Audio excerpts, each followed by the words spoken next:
B.S. Yediyurappa. He was addressing his party men just a short while ago, where we are given to understand the leader also broke down during that speech.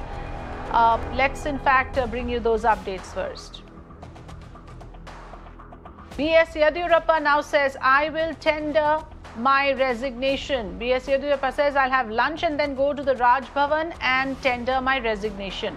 So that's the word coming out of the current Chief Minister of Karnataka. He has now said that he is going to furnish his resignation to the governor. Earlier, addressing his party workers, he said, I have worked for the people. I never worried whether I was alone in my struggle, but my life is dedicated to people. Let me go across to Shrija, who was bringing us updates on his address. Shrija, Yediyurappa recalling his struggles, talking about how he consolidated the position of his party and himself, referring to Atal Bihari Vajpayee as well. Give us a sense of what the leader has said so far and what is his next plan of action. Well, now B.S. Yediyurappa, he has made it actually clear. Also, announcement coming from him directly where he's trying to say, yes, he is tendering his resignation in fact, he will also from the banquet hall after having lunch, he will go to Raj Bhavan, he will tender a resignation. He's also said to meet the governor at around 3 p.m. is what we're given to understand. But of course, if you're really trying to break down the entire today's speech, remember it is also the day that he is celebrating 2 years in his service as Chief Minister of the state after taking over as the position of the PM in the year 2019.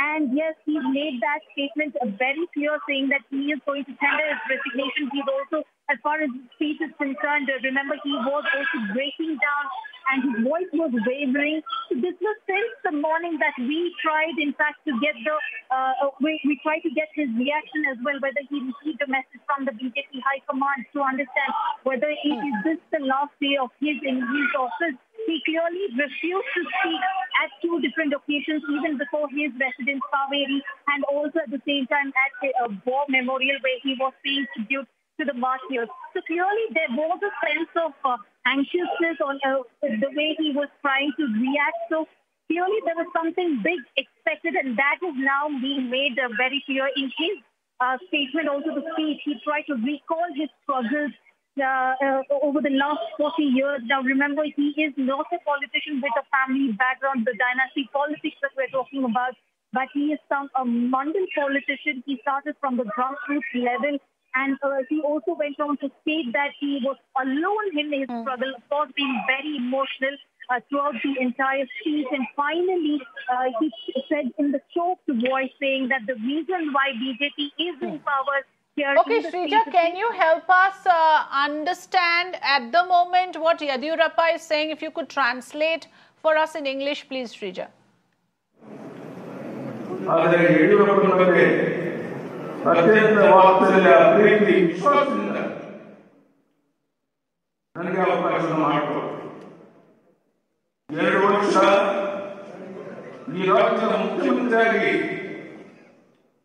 ಕೆಲಸ ಮಾಡಕ್ಕೆ ಅವಕಾಶ ಮಾಡಿಕೊಟ್ರು. ನಾನು ದೇವರಲ್ಲಿ ಪ್ರಾರ್ಥನೆ ಮಾಡುವುದು ಇಷ್ಟೇ, ಮತ್ತೊಮ್ಮೆ ನರೇಂದ್ರ ಮೋದಿ ಅವರು ಅಮಿತ್ ಶಾ ಅವರು ಮುಂದಿನ ಚುನಾವಣೆಯಲ್ಲಿ ಗೆದ್ದು ಈ ದೇಶದ ಪ್ರಧಾನಿಯಾಗಿ ದೇಶವನ್ನು ಮುನ್ನಡೆತ ತಗೊಂಡಾಗ ಮಾತ್ರ ಭಾರತ ಜಗತ್ತಿನಲ್ಲೇ ಒಂದು ಪ್ರಬಲ ರಾಷ್ಟ್ರವಾಗಿ ಬೆಳೆದಿದೆ ಸಾಧ್ಯ ಇದೆ ಅನ್ನುವಂಥದ್ದು ಈ ದೇಶದ ಜನರ ಅಭಿಪ್ರಾಯ. ನಾನು ದೇವರಲ್ಲಿ ಪ್ರಾರ್ಥನೆ ಮಾಡ್ತೇನೆ, ಮುಂದೆ ಬರುವಂತಹ ದಿವಸಗಳಲ್ಲಿ ಈ ನಮ್ಮ ನರೇಂದ್ರ ಮೋದಿ ಅಮಿತ್ ಶಾ ಜೋಡಿ ಮತ್ತೊಮ್ಮೆ ಲೋಕಸಭಾ ಚುನಾವಣೆಯಲ್ಲಿ ಗೆದ್ದು ಇನ್ನೊಮ್ಮೆ ಅಧಿಕಾರಕ್ಕೆ ಬಂದು ದೇಶವನ್ನ ಮುನ್ನಡೆಯುವ ಅವಕಾಶ ಸಿಗಬೇಕು ಅನ್ನೋದಾಗಿ ದೇವರಲ್ಲಿ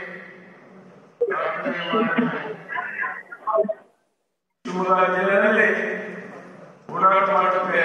Resignation today.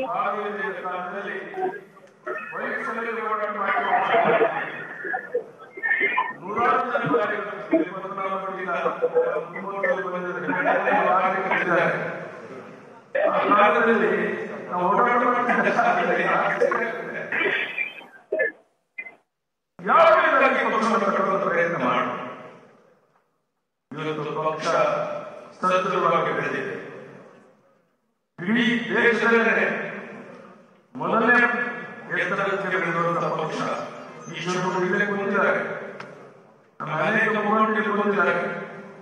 ನಾವೆಲ್ಲ ಒಟ್ಟಾಗಿ ಸೇರಿ ಪಕ್ಷವನ್ನು ಬಲಪಡಿಸಿದ ಪರಿಣಾಮ ಇವತ್ತು ನಾವು ಮತ್ತೊಮ್ಮೆ ಅಧಿಕಾರಕ್ಕೆ ಬರಲಿಕ್ಕೆ ಸಾಧ್ಯ ಆಯಿತು.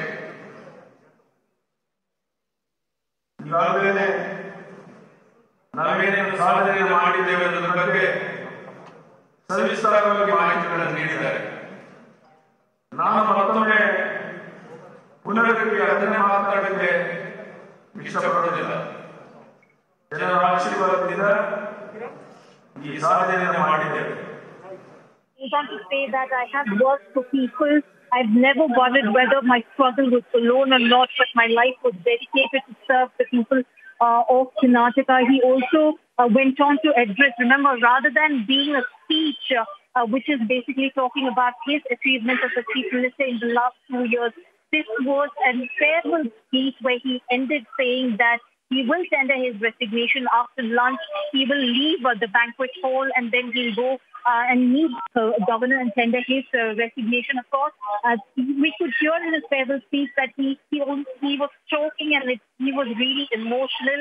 And he also went on to state that once Atal Bihari Vajpayee had asked him to become a central minister, but he only said, all that he said was, he wants to become, he wants to be in Karnataka and strengthen the party, the BJP party, and also goes on to state the only reason why BJP is in power today or in this stage is because of people of Shikaripura had elected him several times and they had trust in him.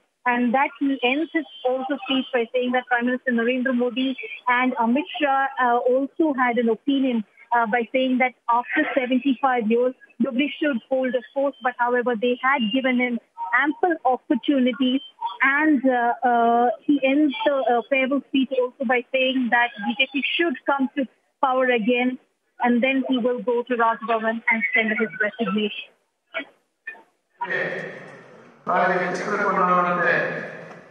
Okay, let me bring in Neha Hebbale as well, joining us live. Neha, we were listening into the speech of B.S. Yediyurappa addressing his party men. Now, he's very clearly suggesting that he has been instrumental in getting the BJP to power in the state. And it is only because of this rule and principle that the party has about 75 years age factor, owing to which his leadership wants him to step down. So clearly, Yediyurappa not entirely taking it in the right spirit. He has broken down. He says that he would still like the party to come back to power. Give us a gist of what you make of this address that he has made so far.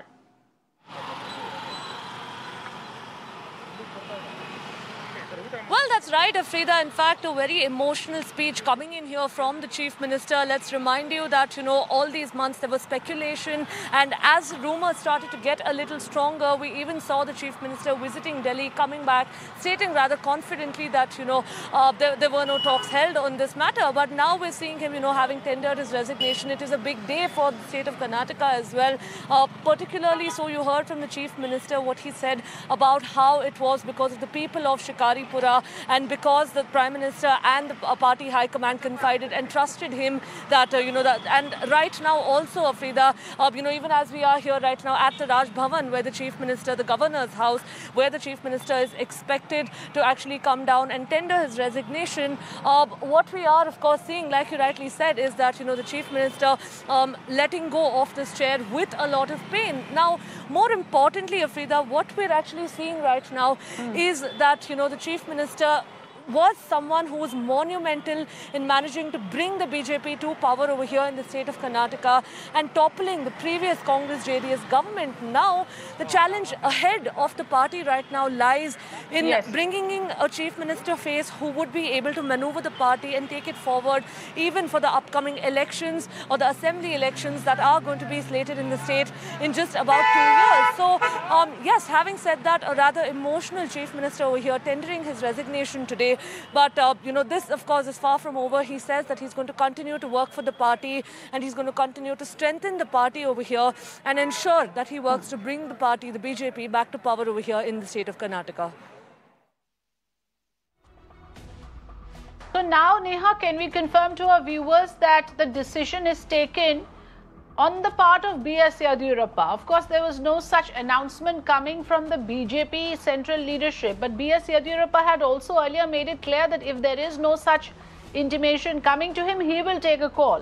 So is this now B.S. Yediyurappa taking the onus and tendering his resignation on his own accord, something that perhaps the BJP leadership wanted to go that way?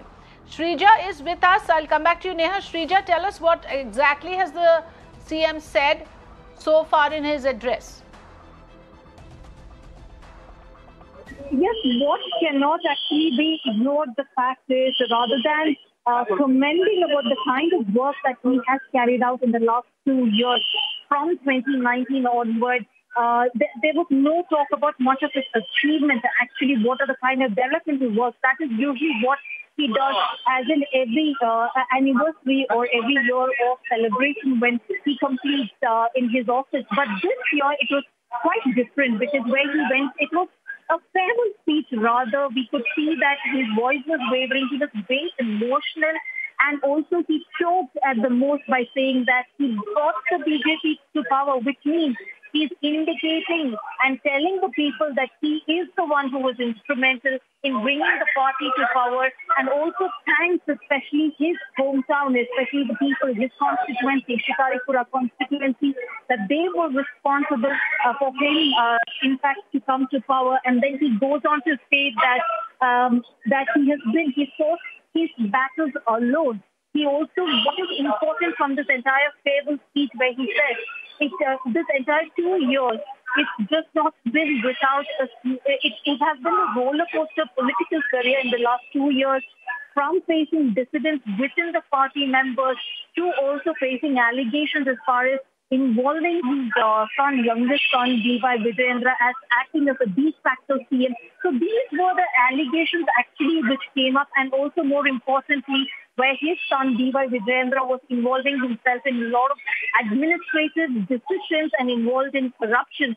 So certain details like this is something which he tried to bring in by saying that he has worked towards bringing the party to what it is today, also pointing the fact that it has never been smooth in the last 2 years.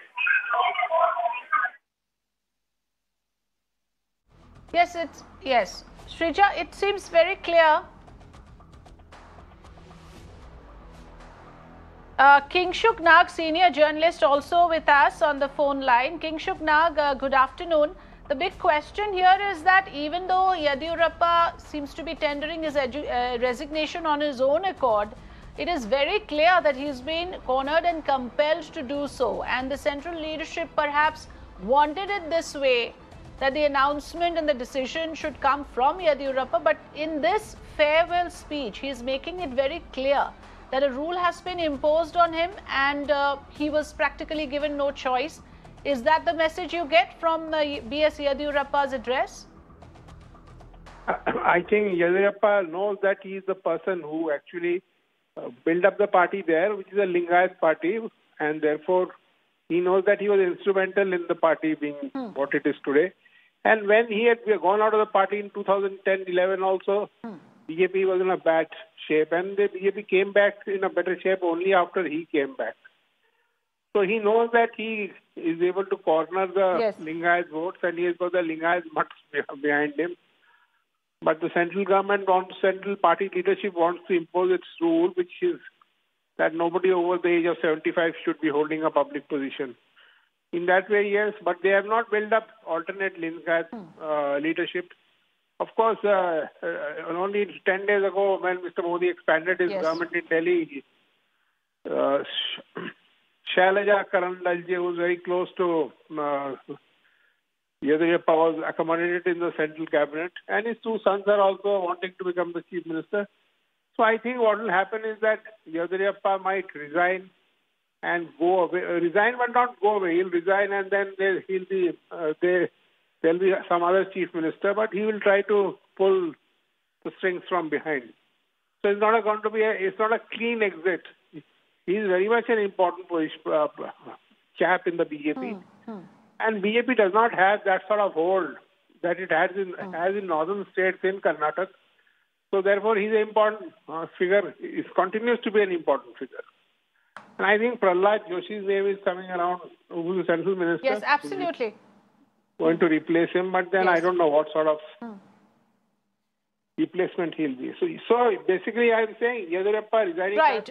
We are not exactly clear on who will replace him. Yes. But what is clear, and from what you're also saying, is that it is critical for the BJP to retain the Lingayat base, since there is a huge dependence on this vote bank for the party to stay in power. And this is a party that came aggressively in power after dismantling the Congress JDS government. So now to be in this kind of a doldrums without a strong leader, do you see the BJP in a precarious position in Karnataka after Yediyurappa's resignation?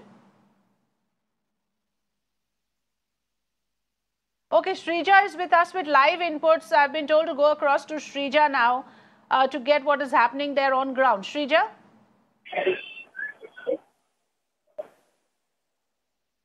Well, Apina, if you could repeat that question, please.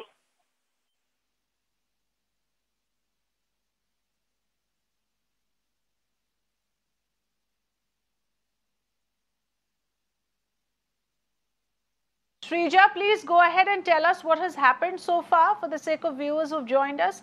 The last time we spoke, you were telling us about the Yediyurappa's address, during which he even broke down while addressing his party workers and supporters.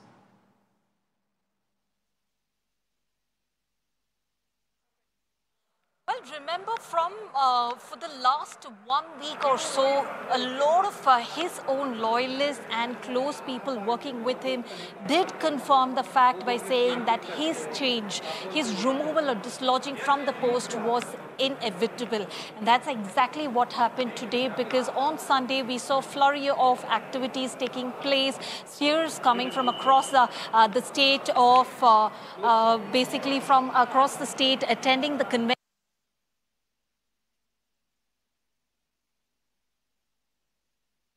They will face a backlash, and clearly this was a time taken off one day, which means despite knowing the fact that he will be tendering the resignation, B.S. Yediyurappa took out on his final visit. This is to the flood-hit area, which is Belagavi. He assessed the situation and then got back. We had several of the statements which were coming in, including J.P. Nadda, the BJP national president, where he went on to, in fact, play down these speculations of basically there will be a leadership change.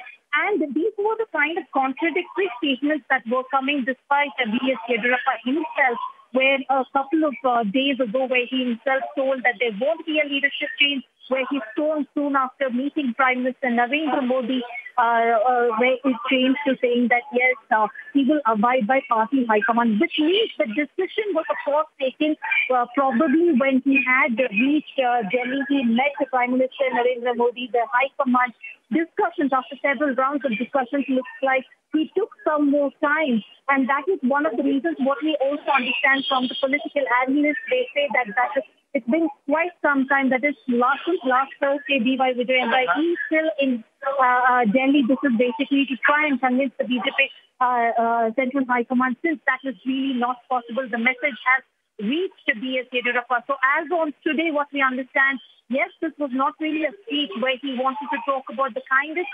commendable work that he has done in the last 2 years in the state, but he went on to talk about his 40 years of life, also indicating the fact, yes, this is a farewell speech, talking about how he has survived the battles alone, and he had to fight this to come to power, where when several people within his party had backstabbed him or not even were not really loyal to him. So these are certain things which he tried to highlight while he also breathed, and in fact he almost choked the fact by saying that yes, he will be tendering his resignation. He will go meet the governor at the Raj Bhavan, and finally ending his farewell speech by saying that he was responsible in bringing the party to power in the state.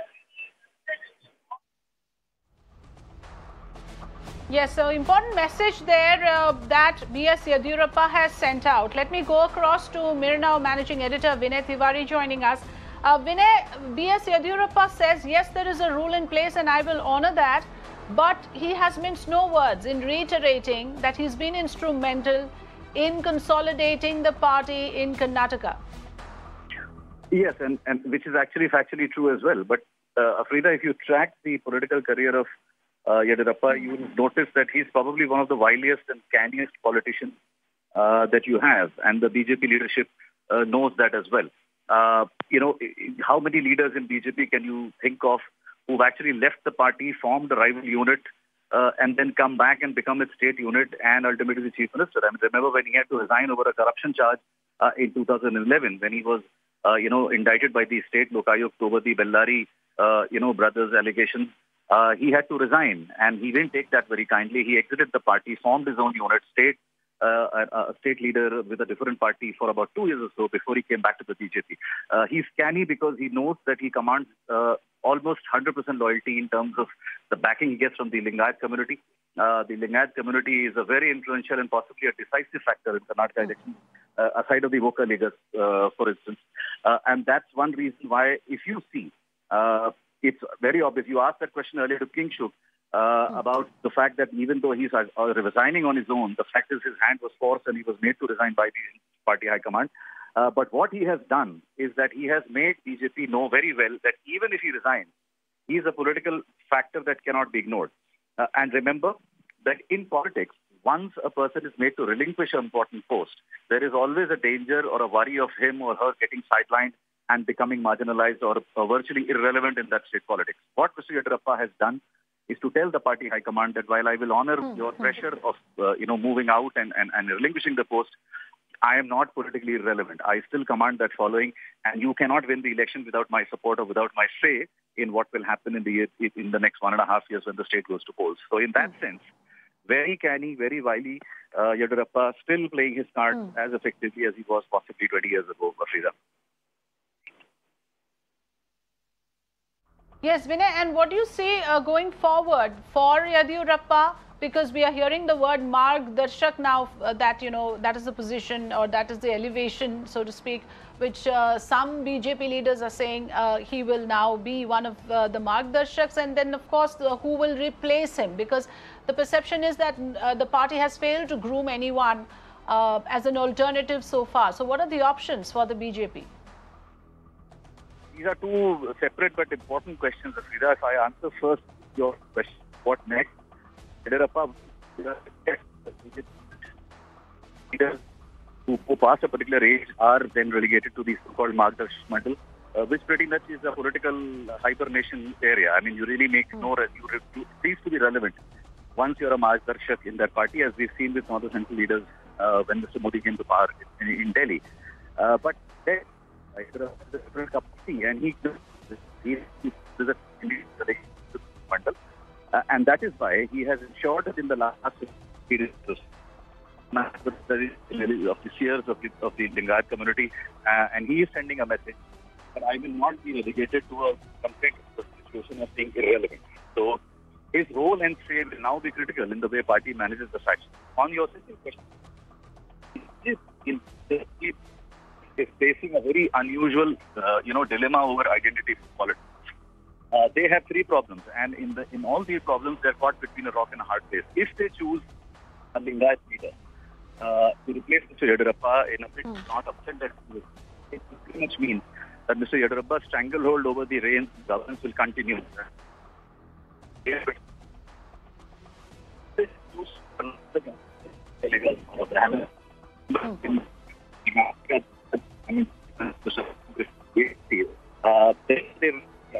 situation of upsetting the Lingayat community, which has been very openly aggressive about pushing their case. So they are caught in that situation in a bit of mind, and it will be interesting to see who they name as a replacement. Of course, there's one, there are several names around. King Shuk mentioned Prahlad Joshi, but there are more names that are making the rounds.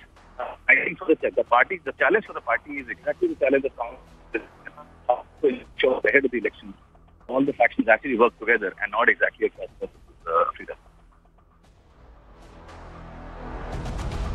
Yes, thank you so much, Vinay, for joining us with the important perspectives. Thanks, King Shuk Nag, also for joining us with your views on the subject. But with that, we take a short break here on the broadcast. News and updates continue. On the other side, do stay with us. Visit us on mirnanews.com and also follow us on our social media handles for more updates. Thanks for watching.